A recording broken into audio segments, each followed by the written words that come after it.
Yo guys, sa mga tropa kaibigan natin na mahilig sa sombrero, ako nga pala si Six Sense. Lahat ng mga cap na napupunta sa atin, syempre merong mga kanya-kanyang kwento, kung saan nang galing, kung saan na arbor.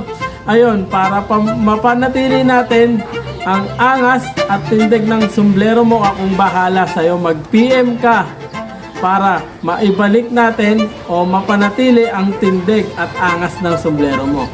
So, magkano ba yun? Ang katanungan. Nagkakahalaga ng 150 ang cap restoration natin. Kung with deep cleaning naman, 250. So, para sa angas mo, para sa tindig ng sombrero mo, mag-PM ka na kay Six Sense.